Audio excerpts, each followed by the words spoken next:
Coming up on the Monday edition of Carolina Week. An area gas station owner is in hot water for trying to keep you from getting scorched at the pumps. And we'll take you to Washington, D.C. for a march that's not just for men anymore. In sports, the champs are back, the champs are back. Basketball practice kicked off Friday night. Plus, we'll have a look at how athletes prepare for game time. Weathercaster Rob Ellis is here with a look at your Carolina Week 4-day forecast. All that and more, Carolina Week starts right now.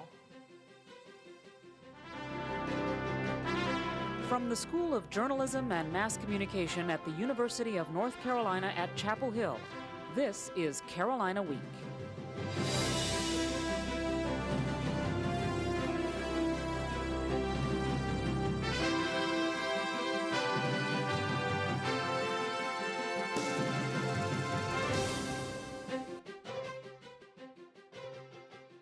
Hello and welcome to the October 17th edition of Carolina Week. I'm Philip Jones. And I'm Shaheen Sayal. This winter is projected to be colder than normal and possibly much more expensive. Reporter Kelsey Richards joins us live in the studio to tell us why. Kelsey? The rise in gas prices is almost sure to be followed by a rise in the cost of heating fuel, Shaheen. Those of us who don't want to fork over a bundle of cash might be forced to bundle up instead. Gas prices are at an all-time high as a result of Hurricanes Katrina and Rita. And the rise in oil prices may soon affect your power bill as well.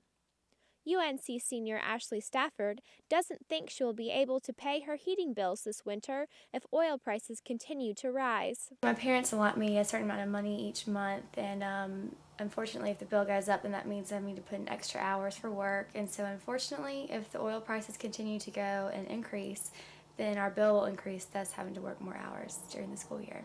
The Energy Information Administration predicts heating bills to rise about 1/3 more this year than in the past.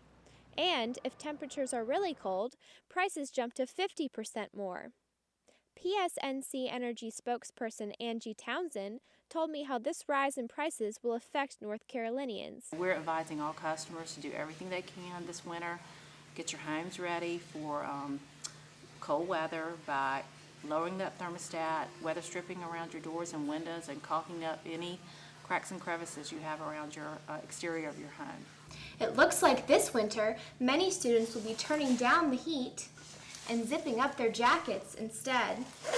Officials say if you have a wood-burning fireplace, using it to heat your home can save you money. So Shaheen, what you need to remember is to turn down that thermostat. Every degree will save you 2 to 5% on your heating bill. Kelsey Richards reporting from the studio. Thanks, Kelsey. An area gas station owner refuses to raise prices at the pumps, and now the state is suing his supplier. Hannah Gordola has more. No gas station owner wants to see this, gas pumps padlocked. But for A&P Mini-Mart co-owner Steve Grover, this was reality. About 3 weeks ago, Grover's gas supplier, McLeod Oil Company, padlocked Grover's tanks when he refused to raise his price at 40 cents a gallon. This is just how they padlock it, right through the nozzle there, put these bags on it, and they had out-of-order signs on here. But Grover says he wasn't intimidated. It didn't seem right or, the moral or right thing to do. So I just told him it wasn't going to happen here. His fight to keep gas prices down caught the attention of the media and the state. North Carolina Attorney General Roy Cooper filed a lawsuit against McLeod Oil and others for gas gouging. In response, McLeod Oil lifted the locks. While the state wants to know why McLeod Oil Company padlocked Grover's tanks, the rest of the community just wants to know why aren't more gas station owners taking a stand like Grover? I admire this man for standing up for what's right.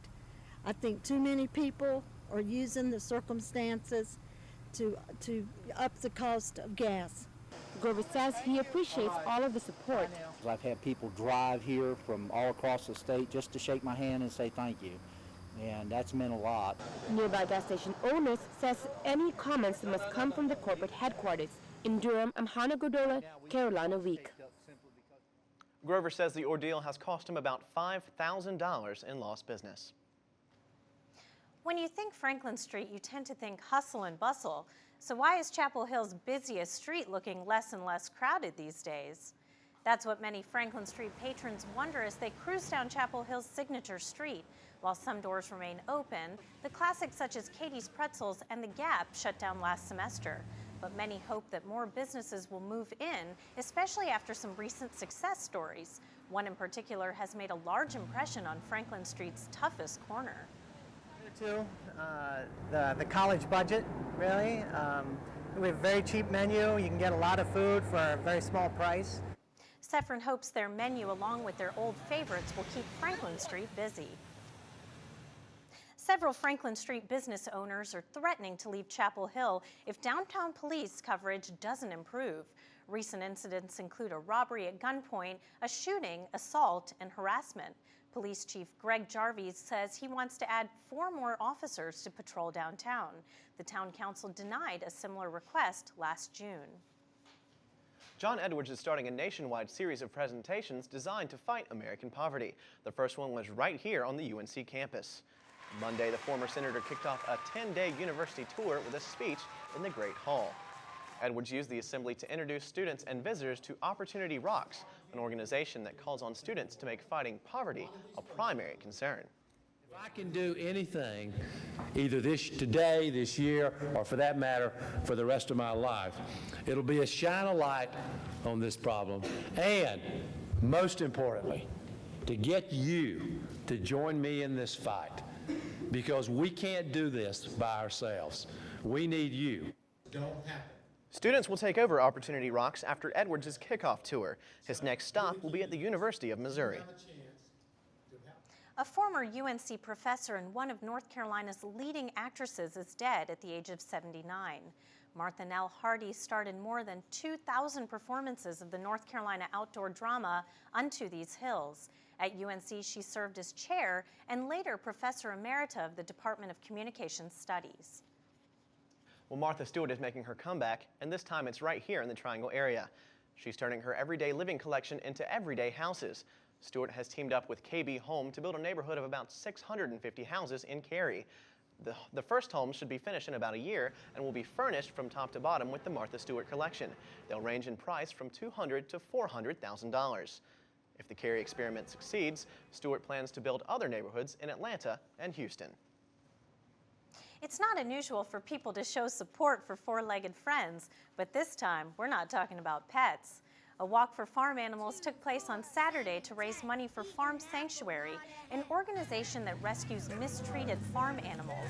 The protest path included Weaver and Franklin Streets in downtown Carborough and Chapel Hill, as well as the UNC campus. People of all ages participated in the 4-mile walk while voicing their support for the ethical treatment of farm animals. While some turned out just to enjoy the weather and watch the protesting, others took an active role. We're out here to raise awareness about that today and to reestablish the primacy of the importance, heighten the awareness that animals in a farming and agricultural context are every bit as important as the animals that we love within our homes. Protesters say they feel confident they raised awareness about the issue. Well, Shaheen, those protesters certainly aren't the only ones fighting for their cause. That's right. 300 miles away from Chapel Hill, thousands of others walked a different path.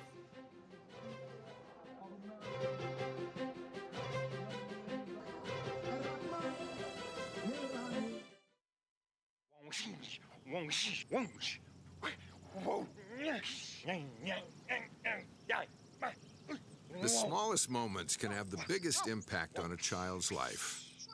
It takes a man to be a dad. Pants, pants, pants. I am folding the pants. Do they go on my head? Everyday moments can become teaching moments because learning starts long before school does. Give your child the start they need at bornlearning.org.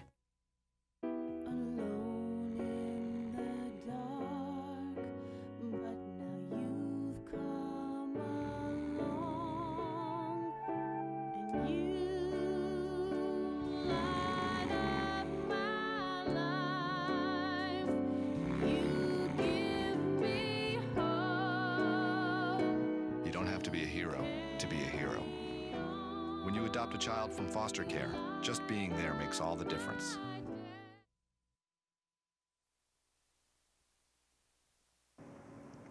Organizers of the 1995 Million Man March hoped a name change would draw more people to Washington, D.C. this past weekend to address some of America's most divisive issues. Carolina Week reporter Erica Barrera was there for the Millions More March and joins us from the newsroom. Erica, what did you see? Phil, the biggest difference I saw was probably the name of the march. Most of the ongoing issues remain the same. It's through the eyes of a people that a story is told. And my eyes captured their story when millions, both young and old, gathered on Saturday for the commemoration of a national movement renamed the Millions More March. October 15th marked the 10th anniversary of the Million Man March, a march created as a national response to police brutality, economic disparities, and other injustices suffered by black men. 10 years later, the name has changed, but a majority of the issues remain the same.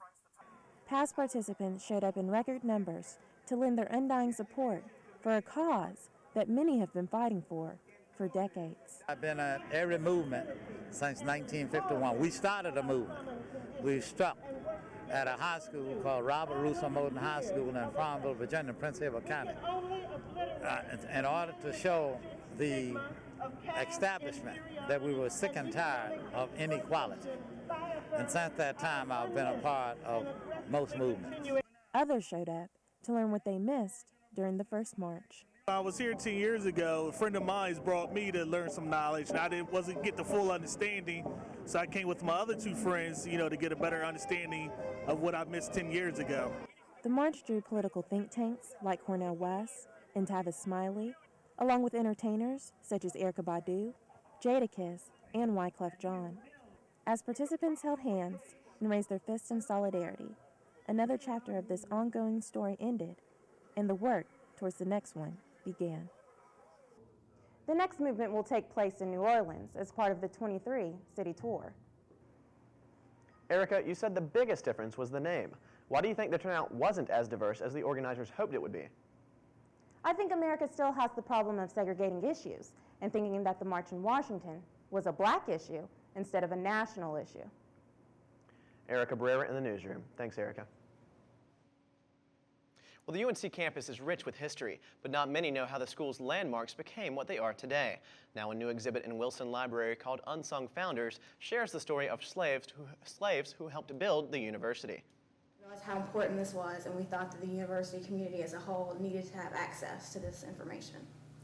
Helm says more than 100 visitors have come to the exhibit, which hosts the original plans of Old East, the biography of college servant Wilson Caldwell, and other displays. Since the exhibit's opening on October 12th, students and community residents of all ages have come to visit in hopes of gaining more information about the university's past.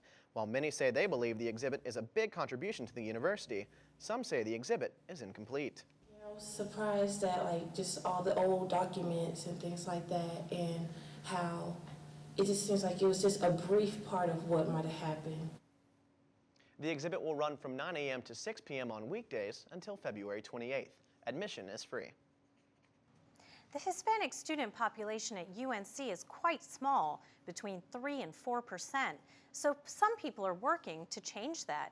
The Office for Diversity and Multicultural Affairs at the Carolina Hispanic Association hosted a Hispanic recruitment weekend Friday and Saturday. 30 high school students got the opportunity to tour the campus and learn more about what the university has to offer. They also got a chance to visit classes and eat at the top of Lenore as event organizers tried to convince them that Carolina would welcome them. The Carolina Hispanic Association spent the day listening to songs of Hispanic origin, selling food in the pit, and taking time to appreciate the Hispanic culture. CHISPA President Anna Serna says the celebration gives people a chance to express and appreciate their diversity. But if you have an event where you can just think back about who you are and where you came from, and then you can show that to people, but still feel part of the community. Serna says CHISPA welcomes anyone who has an interest in the Hispanic culture. Well, Shaheen, they certainly had a beautiful day for that carnival, but it's been getting really chilly around here lately. It really is, especially at night. Weathercaster Rob Ellis joins us now to tell us more about what's going on with these falling temperatures at night. Yeah, that's typical as we move through fall. The clouds are gone and we're seeing the sun begin to shine through. People are stepping out and enjoying the beautiful fall weather. Will there be any changes? I'll let you know coming up.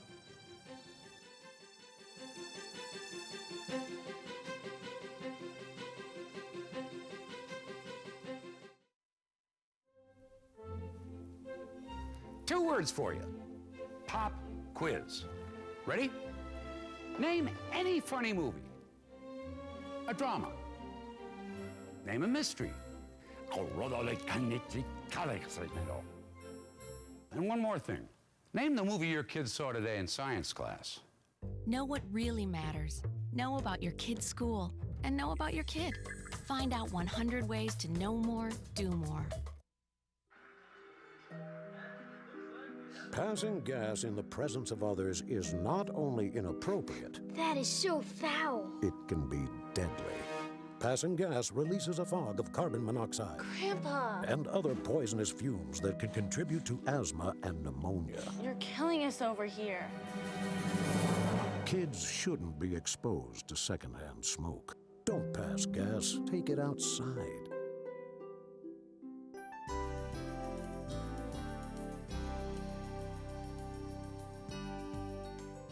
Well, thank you for staying with us for Carolina Week. Time now to take a look at your Carolina Week weather. I'm weathercaster Rob Ellis. As always, we're going to start with our weather headlines. We do expect some warming in the coming week for our forecast period, but although we're going to have those warming days, our nights are going to remain cool and crisp. It's typical fall weather. And wow, Tropical Storm Wilma. We've been talking about the tropics, it seems, every time I stand in front of the camera here. But yes, the tropical season does continue, and we have Tropical Storm Wilma that perhaps could impact the Gulf Coast states later in the week. Let's go ahead and start with the satellite map, and I'll show you what's going on. Over much of North Carolina, you can see we're clear at the moment, and that's because we do have high pressure in place. Over much of the Great Lakes region, we have a storm system that's extending down, but it doesn't look like that's going to impact us too much here. If we go to the surface map, I can show you what's going to be happening. Here's the high pressure that's in place, giving us those beautiful clear skies, coupled with that dry air. It's what's bringing us those warm days and crisp, cool nights. So you need to bring those layers as you go out for class in the morning.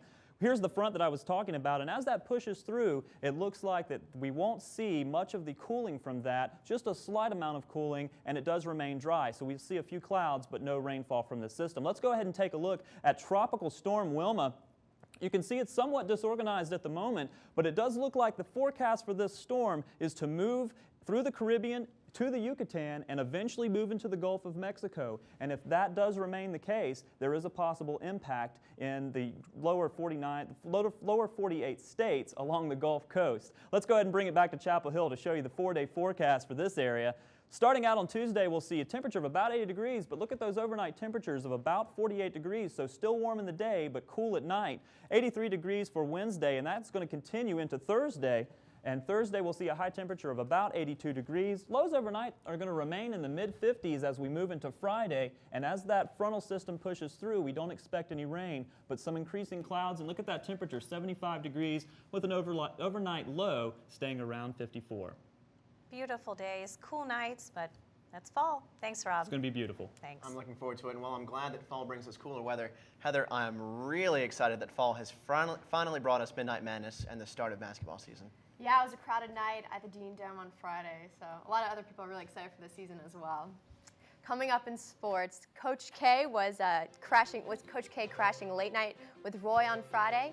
We'll let you know if his presence spoiled the funky debut of the freshman.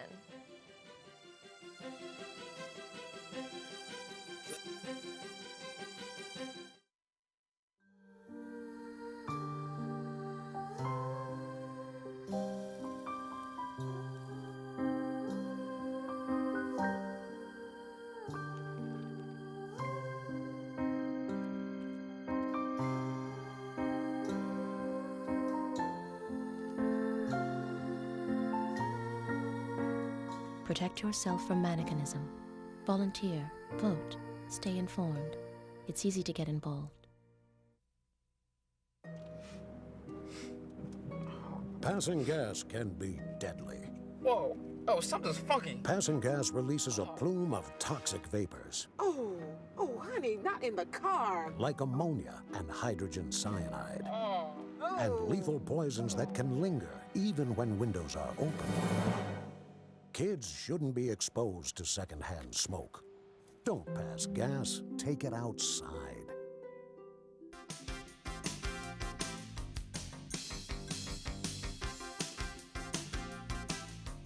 Welcome to Carolina Week Sports. I'm Heather Catlin.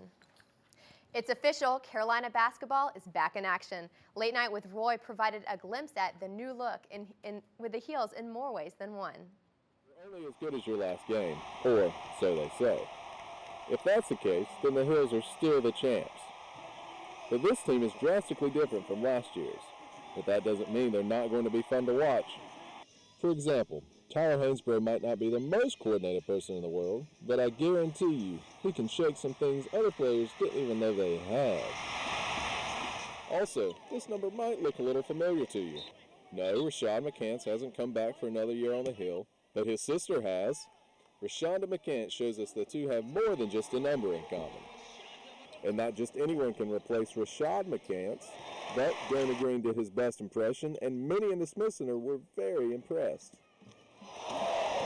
And don't worry, with David Noel on the court and Divine Noel in the club, things are sure to be interesting in Chapel Hill. I'm John Leggett, Carolina Week Sports. A little bad news from Late Night. Michael Copeland will be out for 2 to 4 weeks after injuring his knee during the scrimmage. In a matchup between two top 10 teams, the men's soccer team traveled to College Park, Maryland on Friday to take on the Terrapins.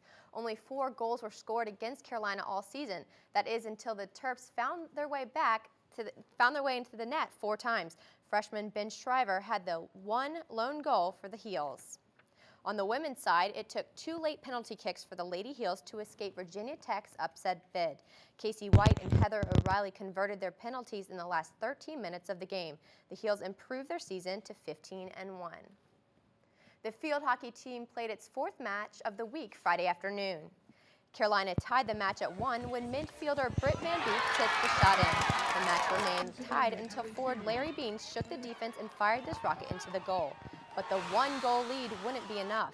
Wake Forest regrouped during a late timeout and tied the score with less than 5 minutes remaining. The match was finally decided in double overtime. Wake Forest found an opening and put the final nail into the Carolinas' coffin. Goalkeeper Katie Tron remains optimistic about Carolina's season. I think we've just started to take a step and play better and harder, and we just have to keep building and practicing with this intensity every day at practice and bringing it every game that we have. In the past 5 meetings between Carolina and Wake Forest, both teams have been ranked in the top 5. Being a Carolina athlete takes a lot of hard work. Sports reporter Catherine Craven tells us spectators don't see most of that effort. Carolina has top-ranked sports teams every year, but team practice is only half of what it takes to compete at this high level. Director of Strength and Conditioning Greg Gatz says a performance enhancement program is necessary to be a successful competitive athlete these days. Just to compete at this level anymore, you have to have some type of conditioning and performance enhancement program going on. The Carolina swim team is in its off-season, but that means double training, in the water and in the weight room. Senior John Albrecht sees the conditioning program as a strong supplement in their training. You can swim endless laps in the pool, but that'll only get you so far. I think the cross-training provides us with another dynamic, and it really helps us meet our goals at the end of the year. Strength training is most often associated with squatting or lifting heavy weights like these. But most of the Carolina programs involve something called circuit training, which is doing a high-intensity exercise and quickly moving to another one. This way, the athlete builds strength and anaerobic endurance at the same time. 40, 30, 20. Assistant strength coach Steve Gisselman directs the swim team's training program. So the circuits are higher intensity, really break the body down, so you want to make sure we're not close to competition phase or even preseason phase. We make sure that's a big part of the off-season phase, and then build them into a strength training phase, a power phase. You know, periodization is key to making sure that we make the gains we want to in here, and they can definitely improve in the water. So how does Albrecht feel after the long training sessions? energized. I always feel better leaving the weight room than I do coming in. And it makes him and his teammates more competitive. In Chapel Hill, I'm Katherine Craven, Carolina Week Sports. One Tar Heel team definitely has been hitting the weight room lately, the volleyball team. Before the basketball season got underway, they took on Georgia Tech in the Dean Dome on Friday afternoon. Talk about home court advantage. Let's see, there's 6 Georgia Tech fans and way too many Carolina fans to count. Amy Beaver led the Heels to a Game 1 victory, and after a close second game win, Carolina cruised 30-10 in the third. You know Roy liked that last shot. Camilla Ihinatu had a career-high 8 blocks to lead the Heels to their 5th straight win. Carolina fans of all ages came to cheer on women's volleyball Saturday night against Clemson. Carolina came out and dominated the Tigers in Game 1, 30-17. The team's offense got things shaking. The Heels were solid throughout the first and second games. Camilla Ihinatu's block helped the Heels get the upper hand in the third game. The fans definitely had a lot to cheer about. This was Carolina's 2nd win in a row, closing the match out in 3 straight wins. Well, guys, the volleyball team has been doing a great job, and hopefully our football team will have a win this weekend. It's over fall break. Will you guys stick around to see it? I'm actually going to be here for the game on Saturday. Good, well then I'll see you there. Let's hope the Heels fare a little better against the Cavaliers than they did against the Cardinals of Louisville. Yeah, let's not talk about that. Thanks, Heather. Thanks, Heather. Well, fall break is almost here, and so many students just can't wait to get out of class. It's going to be a short break, though, but you can count on Carolina students to make the most of a weekend that's 2 days longer.